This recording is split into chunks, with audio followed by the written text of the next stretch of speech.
Okay, today we're reading Magic Treehouse Merlin Missions number 19, Abe Lincoln at Last, and we'll finish the book today. It's starting with chapter 12, The Feather of Hope.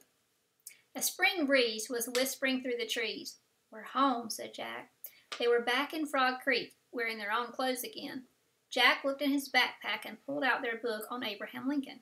Annie reached into one of her jacket pockets. "Good, they're still here," she said.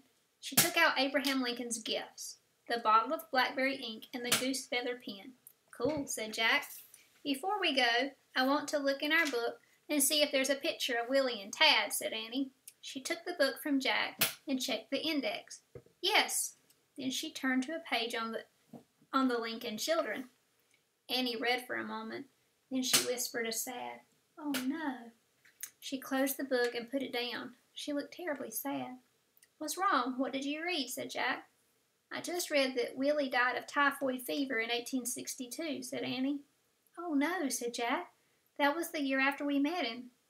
"Poor Abraham Lincoln," said Annie. "Poor Tad," said Jack. "Yeah, he really needed Willie," said Annie. "And then Tad will lose his dad just 4 years later," said Jack. "President Lincoln will get assassinated." You know what assassinated means? Like shot and killed. Killed. "I know," said Annie softly. Jack didn't know what to say. He felt like the wind had been knocked out of him. All his annoyance at Tad disappeared. He wished he'd been kinder to him. You know what annoyance means? Like someone getting on your nerves. "It doesn't make sense, does it?" said Annie. "I guess that's why hope is such an important thing," Jack said. "What do you mean?" said Annie. "We can't explain why sad things happen," Jack said. "All we can do is hope they make sense someday." "Like when?" said Annie. "When will they make sense?" "I don't know when," said Jack. "Maybe not even in a person's lifetime. Maybe in a world beyond this world," he sighed. "Maybe we just have to accept that it's a mystery." Annie nodded, blinking back tears. "Well, we brought back the feather of hope," she said. "And we gave hope to Abraham Lincoln," said Jack. "And he did really great things as president, didn't he?" Annie said.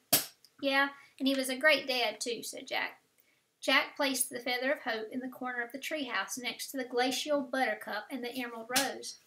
"There's one more thing to get to save Penny," said Annie. "Tomorrow," said Jack.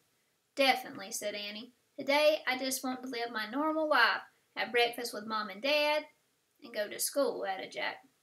"We're lucky we can go to school," said Annie. "Yeah," said Jack, "and we're lucky to have a nice house with heat and running water and comfortable beds," said Annie. She started down the rope ladder. "And lots of books," said Jack. He grabbed his backpack and climbed down after her. As Jack and Annie headed home between the trees, a breeze shook the wet branches. Sparkling raindrops filled the Frog Creek woods. We're going to read the author's note. "When researching Abraham Lincoln, I was inspired by what his friends and family said about him. The sampling below taught me a lot about what kind of person he was." From Dennis Hanks, Abraham Lincoln's cousin. Abe was getting hungry for books, reading everything he could lay his hands on.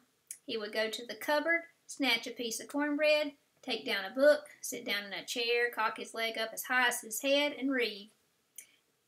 Abe would commence his pranks, tricks, jokes, stories, and all would stop, gather around Abe, and listen. From Sarah Lincoln, Abraham Lincoln's stepmother. Abe was a good boy, was diligent for knowledge, and if pains and labor would get it, he was sure to get it.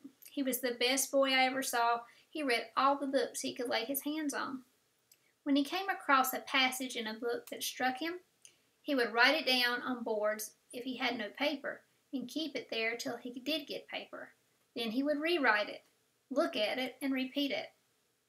Abe never gave me a cross word or look, and never refused, in fact, or even in appearance, to do anything I requested him. So he was a good boy, wasn't he? From a family friend of the Lincolns. If there was any motto or slogan of the White House during the early years of the Lincolns' occupancy, it was this: "Let the children have a good time." When the president came into the family sitting room and sat down to read, the boys would rush at him and demand a story.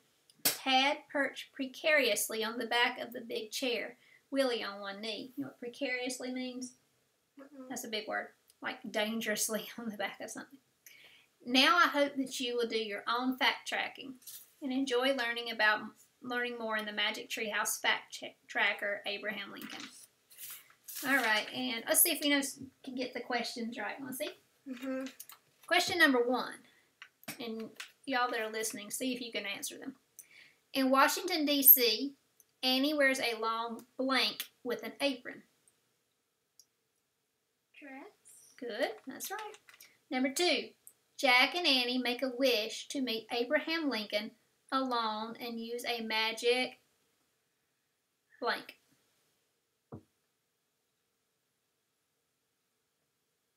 You use a magic what?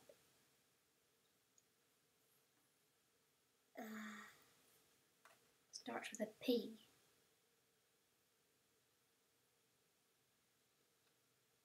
Another hint, they drunk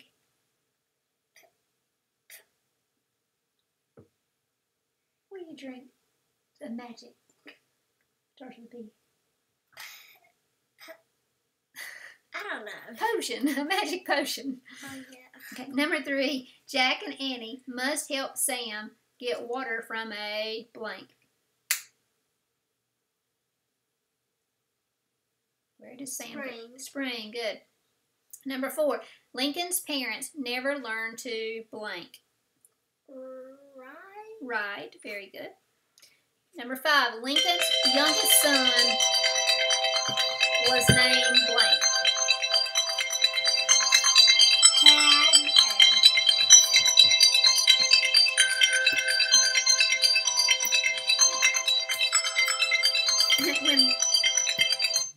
When Lincoln was president, the White House was considered to belong to all blank of the country.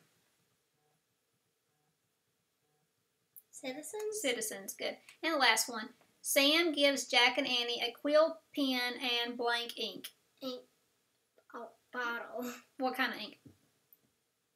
Blackberry. Blackberry ink. All right, that's the end of the book. I hope y'all enjoyed it.